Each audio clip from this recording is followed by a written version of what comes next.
অর্থাৎ শুধুমাত্র তোমার ইবাদত করি এবং কেবল তোমারই সাহায্য প্রার্থনা করি। এটা বান্দা আল্লাহর কাছে কয়। জামাতের আমির কার কাছে সাহায্য চায়? আমেরিকার কাছে। কার কাছে সাহায্য চায়? আমেরিকার কাছে। সাহায্য চায় না? ক্ষমতায় যাওয়ার জন্য কার কাছে সাহায্য চায়? এই জন্য যুগে যুগে ইসলামী দল হওয়ার পরে তোমাদের উপর লাগানো 50 লাখ আমাদের মা বোন গার্মেন্টসে চাকরি করে, কর্মজীবী, তাদেরকে যে শব্দ চায়ন এই যে কপি শফিক চাচা করেছেন, কপি শফিক চাচা, আরে ভাই আপনার কোনো বানায় বানায় বলতেছি। এই লোক তারেক রহমান যখন দেশে আসলো, সে সাধারণের চেয়ারে বসছে, দুদিন পরে দেখা ওই লোক একে লেনে গেছে। এরপরে বললো যে বাস থেকে নেমে কথা বলুন, হ্যাঁ পরের দিন চাচা দিয়ে বাসে উঠে গেছে। আরে ভাই আপনি একটা লিমিট রাখেন বন্ডামের। আপনি কি মনে করেন 2 দিন আগের ভিডিও ক্লিপ এখন সামনে আসবে না? 71-এ যে বিরোধিতা করছেন, আকাম কুকাম করছেন, সেই ভিডিওই তো সামনে আসতেছে, 2 দিন পরে আসবে না?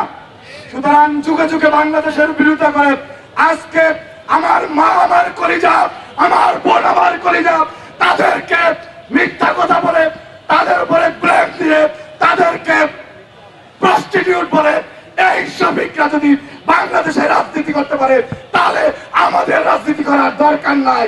সুতরাং আমরা ঐক্যবদ্ধভাবে 71 থেকে 24-এ যারা বাংলাদেশের বিরোধিতা করেছে, আজকে একটা কথা বলে শেষ করি। আমরা প্রত্যেক নামাজে একটা সূরা পড়ি, সূরা নাম হলো ফাতিহা। সূরা ফাতিহা, এখানে একটা আয়াত আছে, ইয়াকা না'বুদু ওয়া ইয়াকা নাস্তাইন, অর্থাৎ শুধুমাত্র তোমার ইবাদত করি এবং কেবল তোমারই সাহায্য প্রার্থনা করি। এটা বান্দা আল্লাহর কাছে কয়। জামাতের আমির কার কাছে সাহায্য চায়? আমেরিকার কাছে। কার কাছে সাহায্য চায়? আমেরিকার কাছে। সাহায্য চায় না? ক্ষমতায় যাওয়ার জন্য কার কাছে সাহায্য চায়? এই জন্য যুগে যুগে ইসলামী দল হওয়ার পরে তোমাদের উপরে লাগানো, তোমাদের উপরে লাগানো, তোমাদের উপরে লাগানো। ইনশাআল্লাহ বাংলাদেশে কোনোদিনও তোমরা যা আশা করতেছো সেটা সফল হবে না। 12 তারিখ খালি হাতে, ব্যর্থ, বিফল মনোরথে এই যে কথা বলছো, এই পাপের প্রায়শ্চিত্ত ভোগ করে বাসায় যাবা। আমরা তোমাদেরকে সমবেদনা জানাবো।